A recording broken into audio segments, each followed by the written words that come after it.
Hey fellow YouTubers, here we are, Sunday evening, September 11th, 2016. We're looking at the 15th anniversary of the attacks on American soil.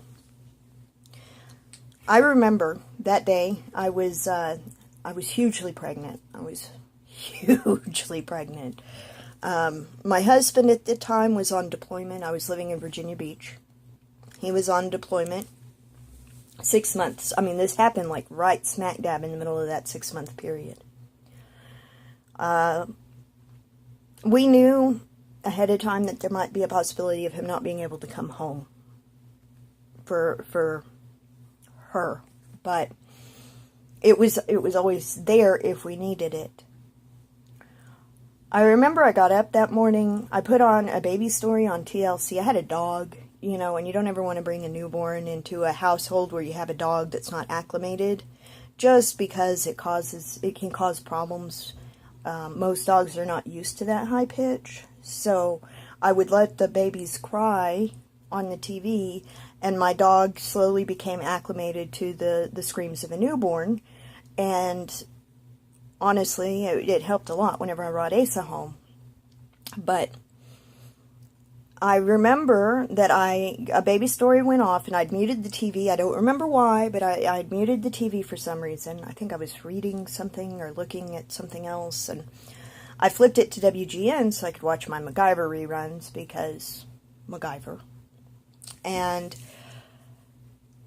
I kept glancing up at the TV thinking, this is weird. I don't remember this episode. I thought I had seen every single MacGyver episode, and for me not to recognize it was kind of disconcerting.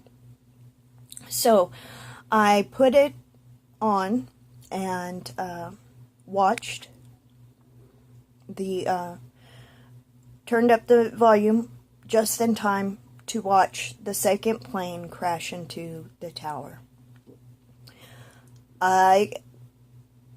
Huge sense of disbelief, I guess. I mean, I was born in 81, so there was this huge sense of just, this can't be happening. This isn't happening here. Obviously it did, and it was. But, you know, we went from the age to where we could go outside and play with relative security. We could fly easily. We had no problems going up and meeting someone at the gate if they were flying in to see us, or no problems taking our best bud up to the airport and sitting with them at the gate for an hour. No problems at all with that. And our lives, every American's life, changed that day, for better or for worse. I still sit back and I think a lot about the things that have changed. Our distrust of people, our fears. I was reading that one of my Facebook friends she works in a high-rise building, and she says it's the first time I've worked in a high-rise building where I've been above the 12th floor. And she says, and honestly today it's getting to me. And I know a lot of people like that. I know a lot of people who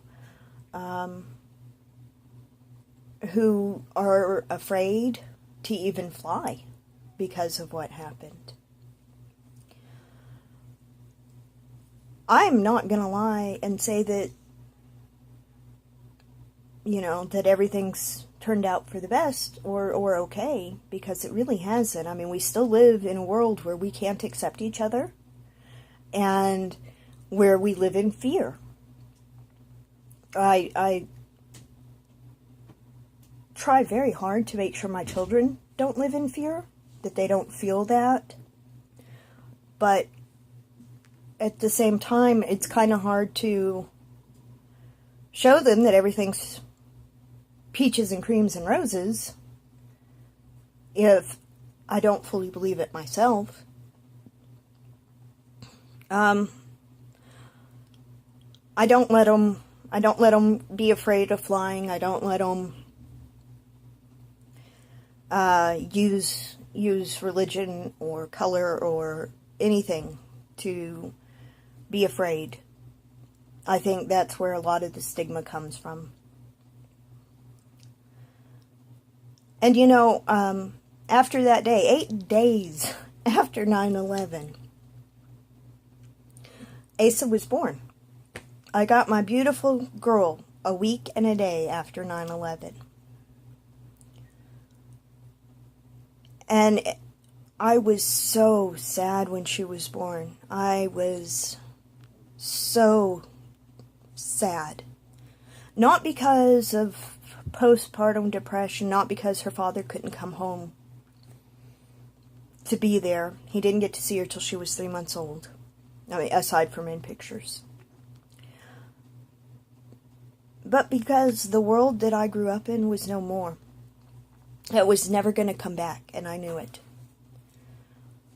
I knew that the world that my daughter grew up in was going to be strange and cold compared to the one I grew up in. So I've worked very hard to make sure that my kids all have good childhoods and don't live in that constant darkness and fear. I think that's very important. One of my other friends, my best friend's husband, actually, he had a suggestion, and I think it's a very good one.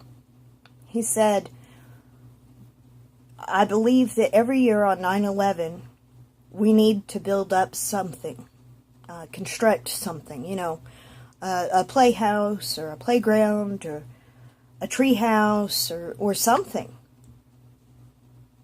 because of everything that was torn down that day.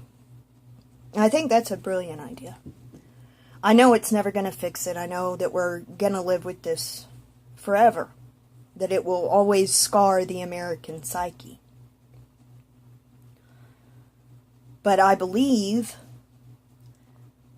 that we need to stop living like we have been. I believe that we need to recognize that other people are hurting too, and other people feel it. Every year I go back and I reread my old posts from 9/11, and I read stories of of people whose lives were affected as children. A 9-year-old boy whose parents asked him if he wanted to change his name because his name was Osama. A man who, for the first time in his life, stopped wearing a turban and shaved his head or shaved his mustache and cut his hair and started wearing different clothing because he was being stalked or demeaned in some way. A teacher calling on a elementary grade child and asking why people of her faith felt that this was necessary. We all were in fear and shock at that time, but it doesn't excuse that behavior. It will never excuse that behavior. We are all humans. We all bleed the same. I'm a forensic anthropologist, so I'm not going to say we're all exactly the same inside, because if we were, I wouldn't be able to tell you skull differences. But for the most part, we are all the same. We all have skeletons, and we all have virtually the same organs. And we all feel, and we all laugh, and we all cry, and we all want the best in life. Not just for us, but for our families, our children. And I think that's why this is such an important occasion. While it is very, vital that we never forget what happened on that terrible, terrible day. It is just as vital to not let it define us. We must rise above this. We must open ourselves back up. It's like having your heart broken. It hurts. And you wonder why. But if you don't open yourself back up, you'll never be able to experience what true love is. And if that's not the best analogy I can think of, I don't know what is. Not all of us are the extreme. A lot of people, both here in Amarillo, throughout the state of Texas, and all over the country, a lot of people think like I do. We have to stop this. We have to rise above it. Now, I'm not saying that we need to open up the doors. I'm not saying that we need to cut back on security measures. I believe all of those things are absolutely necessary. But at the same time, you can't despise your neighbor because they believe differently than you do. Or because they look different. Or because they dress different. We do not live in that world. We have worked so many years, long before 9/11, to become a country where you can be accepted just for being you. And as I sit here and I think back on those hours, on that day, as I recall the tears streaming down my face, and listening to the aftermath from my friends who were firefighters and policemen who trained dogs.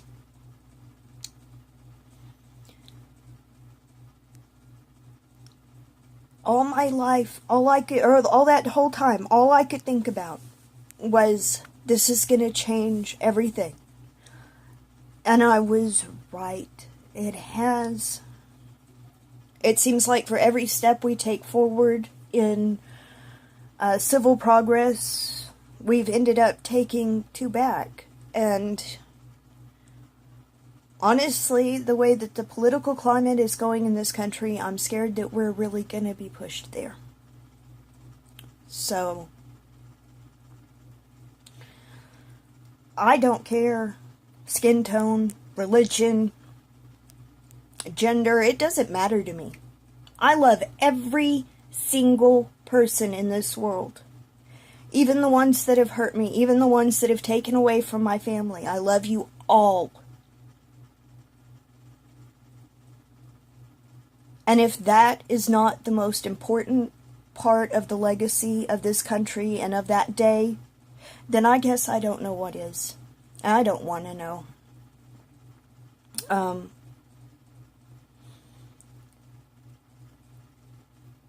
Having Asa really helped, I think. It was easier, I think, to deal with the changes as I was helping her. It did not change the way I felt. But I think the fact that I had this love, this amazing life, and this beautiful child, and this love colored the way I see things. I've always been told by my mother, I have love for anybody I want in this world. I choose to love you all. That's my choice. There are people who are going to make other people seem bad. There are. I think we have extremists in all facets of life. And I don't think that it's fair to judge other people based on what a few people do. If we did that, we ought to be judging a whole bunch of different people because of it. I think that it is time not to forget. We can never forget what happened. But I firmly believe that it is time for us to hold our heads high, reach out our hands to each other, and just love. Just give our love. I think that's what's most important. I actually wrote out kind of a list of what I wanted to talk about today because I knew that this would be very emotional, and I knew that I would have to keep myself kind of on track. I am proud to say I haven't had to look at it once, but it is very important that we talk about this and we discuss it. And I want my children to know everything that I remember from that day. I want them to ask me about it. And I hope every single day that I am doing right by them and I am teaching them love and acceptance. I don't know that I'm perfect at it, but I do my best. Oh, I meant to do this earlier today and get it uploaded, but I couldn't go to sleep before 5 again, and I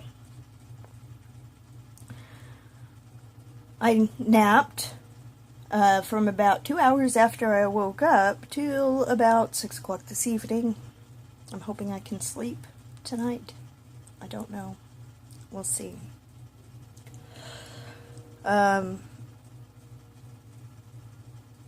My darling husband and I have been watching Star Trek stuff on the TV when I'm awake. And if you folks don't know the history of Star Trek, if y'all don't realize the importance of Star Trek, please do some research on it. Even if you aren't a Trekkie or a Trekker or any other iteration of Trek, even if you prefer Star Wars, do some research on it. Look at the original vision Gene Roddenberry had hoped for us. That man was a genius, and he really helped define the world that I prefer to live in, and that I know a lot of other people I know prefer to live in. So, it's very good. Very good. And, I do highly recommend it. If it wasn't for the show Star Trek, we probably would never have had Star Wars or, Firefly, which is one of my personal favorites, or anything like that. So, do look at it. Just see how you guys feel. Share your 9/11 stories below, for posterity's sake, in the comment section. As always, please like and subscribe for my daily vlog videos. I promise not all of them are as rambling or as heavy a topic as this one. Most of the time I'm talking about my fibro or my kids or trying to have adventures. So, anyway, I hope you folks have had a good Sunday. I will see y'all tomorrow. And now it's time to move on to the next. See ya.